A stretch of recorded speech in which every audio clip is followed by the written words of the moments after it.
when to take my name off the door. Somewhere along the line, after I am finally off the premises, you or your successors may want to take my name off the premises too. You may want to call yourselves Twain, Rogers, Sawyer, and Finn Incorporated, or Ajax Advertising, or something. That will certainly be okay with me if it's good for you. But let me tell you when I might demand that you take my name off the door. That will be the day when you spend more time trying to make money and less time making advertising, our kind of advertising. When you forget that the sheer fun of ad making and the lift you get out of it, the creative climate of the place, should be as important as money to the very special breed of writers and artists and business professionals who compose this company of ours and make it tick. When you lose that restless feeling that nothing you do is ever quite good enough. When you lose your itch to do the job well for its own sake, regardless of the client or the money or the effort it takes. When you lose your passion for thoroughness, your hatred of loose ends. When you stop reaching for the manner, the overtone, the marriage of words and pictures that produces the fresh, the memorable, and the believable effect. When you stop rededicating yourselves every day to the idea that better advertising is what the Leo Burnett Company is all about.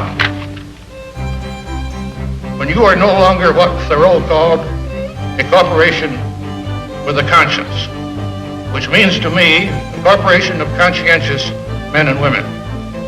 When you begin to compromise your integrity, which has always been the heart's blood, the very guts of this agency. When you show the slightest sign of crudeness, inappropriateness, or smart aleckness, and lose that subtle sense of the fitness of things.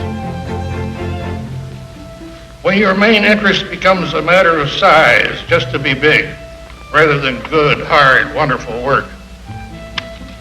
When your outlook narrows down to the number of windows from 0 to 5 in the walls of your office.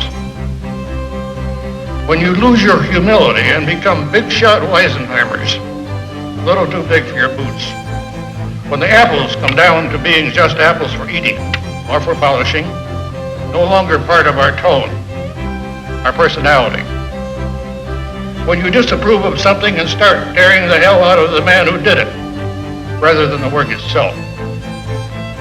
When you stop building on strong and vital ideas and start a routine production line. When you start believing that in the interest of efficiency, a creative spirit and the urge to create can be delegated and administered, and forget that they can only be nurtured, stimulated, and inspired.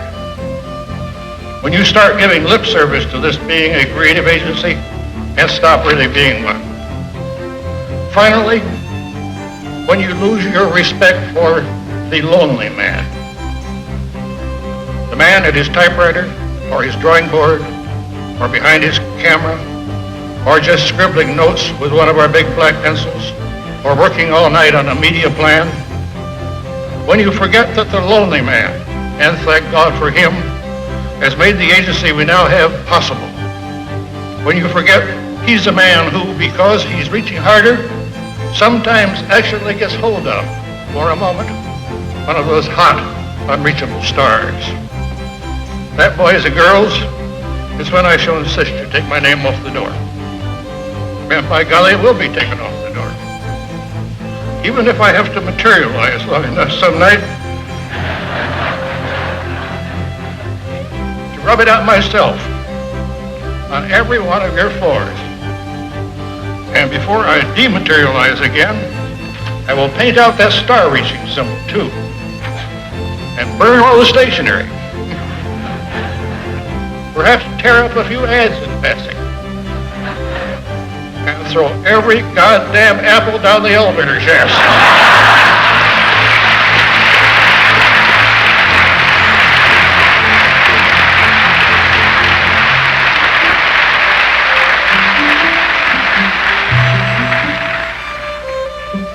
just won't know the place the next morning. You have